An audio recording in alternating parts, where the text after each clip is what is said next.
When we think of really huge seafaring vessels, many of us probably call to mind the doomed luxury liner the RMS Titanic. The reference to its enormous size is right there in the name, but that ship set sail on its one and only voyage over a century ago. And in the intervening years, there have been some truly titanic ships that have traversed the world's oceans. In fact, the Titanic is dwarfed even by the most common of modern-day cruise ships, and those ships look tiny when compared to the vessels we'll be looking at today. The top 10 largest ships ever constructed.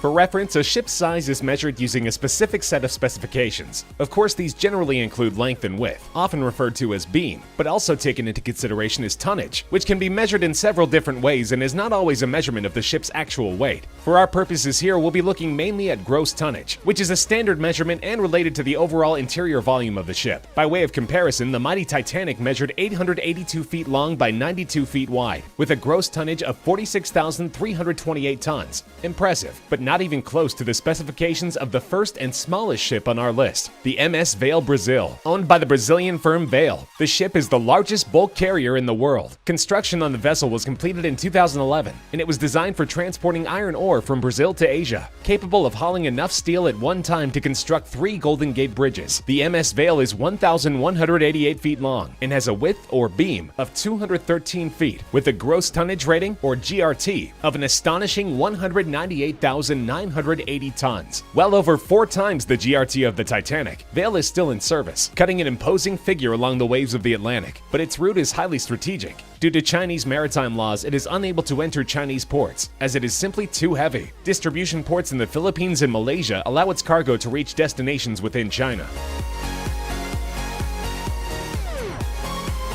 When it first entered service in 1975, the Jarmada was among the very largest ocean-going vessels in the world, an oil tanker with routes crisscrossing the globe. The Jarmada sailed the world's oceans for 32 years before finally being retired in 2008. It's currently in use purely as a storage tanker, but during its 3 decades of service, it supplied crude oil to ports all around the world. Some of Jarmada's specifications are no longer a matter of record, but the enormous ship sported a length of 1,225 feet and was capable of carrying massive amounts of cargo to the tune of 380,000 tons. Its top speed of 16 knots was quite impressive when it first set sail, making it not only one of the biggest ships in the world in the mid-1970s, but also one of the most powerful. It may have an inglorious use today, but with its faithful service record and incredible specifications, Jarmada is still remembered as one of the most impressive tankers to ever sail the seas.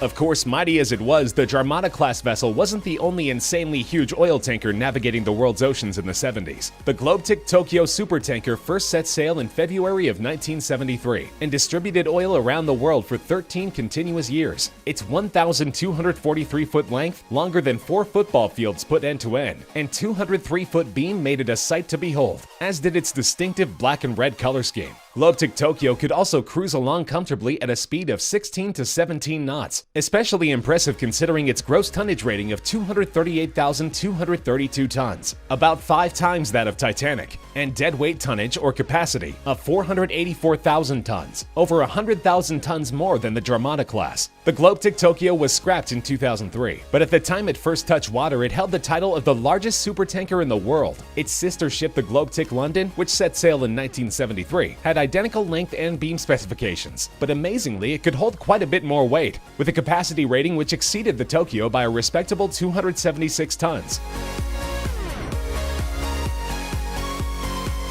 The TI class of supertankers, constructed by shipbuilder Tanker International LLC, may not technically be the longest or largest ships in the world in terms of sheer size, but when it comes to gross tonnage, they rule supreme. There are 4 currently in various types of service around the world: the TI Africa, TI Asia, TI Europe, and TI Oceania, although 2 are currently being used as moored storage vessels. Their massive GRT of 234,006 tons is currently tops among active vessels, and on top of that, they are among the most aesthetically pleasing oil tankers ever built. The TI class 16 to 18 knot top speed goes a long way toward maximizing its earning capacity, but its eye-popping size also means that there are some waterways which it simply cannot navigate. For example, the Panama Canal is off limits, as the ship is too wide to fit through its recently built locks, and when fully loaded, the Suez Canal is a no-go as well. But the vessels are also notable for their wealth of high-tech features and sensible dual-hull design, which minimizes the chance of a catastrophic oil spill in the event of a hull breach. The TI class checks in with a length of 1,243 feet and a beam of 223 feet.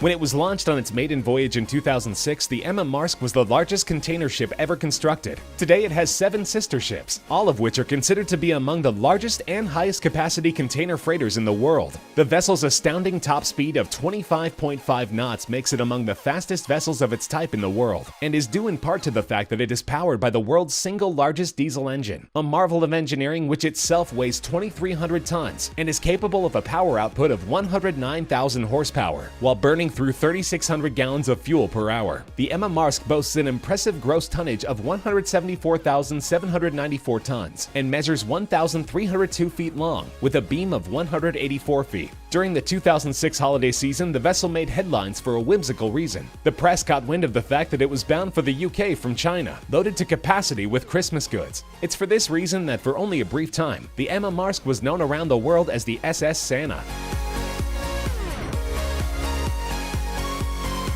The Esso Atlantic and its sister ship, the Esso Pacific, were 2 of only 7 ships in all of maritime history to carry a capacity rating of over 500,000 tons. Beginning service in 1977, the supertankers plied the world's waters for 25 years before they were decommissioned and scrapped in 2002. The tanker's immense size meant that not only were the Panama and Suez canals off limits, but the English Channel as well. They sported gross tonnage ratings of 259,532 tons, and both clocked in with a length of 1,333 feet and a beam of 233 feet. Their relatively slow top speed of about 15 knots is understandable, considering that these gargantuan vessels were both powered by single-propeller steam turbine engines, practically unheard of among today's modern tankers. Even though they long ago met their ultimate fates, the Esso Atlantic and Esso Pacific were widely recognized in their time for their sterling service records, and they will long hold their places in maritime history as 2 of the highest capacity tankers ever built.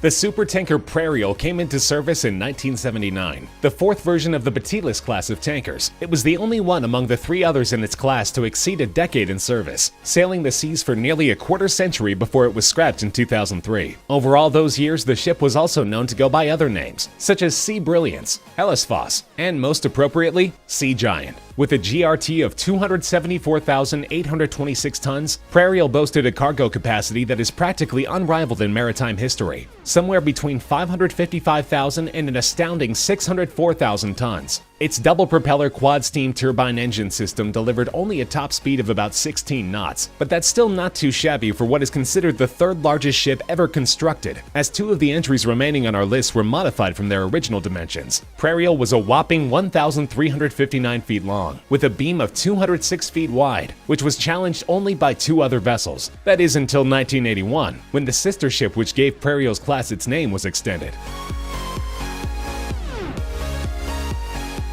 The first of its homonymous class, the Batilus supertanker hit the ocean in 1976 as one of the largest vessels in the world, and it leapt up the list when its length was further extended in 1981. Batilus could move a massive amount of cargo with a 275,268 gross tonnage rating, and after its modification came in with the same length and beam measurements as Prairial. Variances in the other types of tonnage, however, give Batilus the slight edge over its sister ship. Its deadweight tonnage when constructed was superior to virtually any ship that ever existed, and Batilus must also be given credit for being the first of its class. When it comes down to it though, measuring the largest seafaring vessels is somewhat counterintuitively a game of inches, and in terms of bragging rights among the Batilus class, one is ever so slightly the largest of the large. The second of the Batilus tankers built in 1976 was the Balamya, with specifications virtually identical to Batilus, but the Pierre Guillaume, which set sail in 1977, reigned over them all, albeit briefly. Due to the immense size of the Batilus-class tankers during a time when oil production was becoming less profitable every year, every one of them except Prairial were unprofitable enough that they enjoyed surprisingly limited lifespans. In the case of the Pierre Guillaume, which at the time was the single largest ship by gross tonnage which had ever set sail, its entire service run amounted only to 6 short years. Pierre Guillaume beat out its sisters in terms of size only by virtue of mere inches on the beam. Make that 1 inch to be exact. sporting the same 1,359-foot length as its predecessors. Its gross tonnage rating, nearly 276,000 tons, was and remains the largest of any ship ever built, but one rival, built the same year, would take the overall title when it underwent renovation from its original already huge dimensions. The supertanker Seawise Giant has a colorful history befitting the all-time size champion of ocean-going vessels. The ship was contracted in 1979 by a Greek business mogul, who for reasons that remain unclear refused to take delivery. And as you might imagine, it took a while to find a replacement buyer with pockets deep enough to even begin negotiations. Eventually, the gigantic ship was sold to the owner of a Hong Kong firm, who inexplicably decided that it needed to be even larger. After a retrofit that lengthened and widened it considerably, and increased its capacity by 140,000 tons, the ship clocked in at a ridiculous 1,504 feet in length, smashing the Batylus class by nearly half the length of a football field. Its beam rating of 225 feet was also by far the largest ever, with a respectable gross tonnage rating of 260,941 tons. Seawise Giant was put into service transporting crude oil between the US and the Middle East, and it was in the performance of that duty in 1988 that the tanker came under attack by Iraqi bombers and was sunk. Incredibly, even though it was declared a complete loss, it only took a year for a Norwegian company to salvage it, not for scrap but for repair. The wreck was transported to Singapore, where a restoration job took place which required 3,700 tons of new steel. It was renamed the Happy Giant and put back into service until 2004, when it was converted to a permanently moored storage vessel. Its 36-ton anchor now sits in the Hong Kong Maritime Museum. While it no longer roams the sea, the Seawise Giant was a sight to behold, and an amazing feat of engineering. It was longer than the Empire State Building is tall. It could fit St. Paul's Cathedral within its cargo holds 4 times. It's not just the largest ship of all time, it's the single biggest self-propelled man-made object ever built.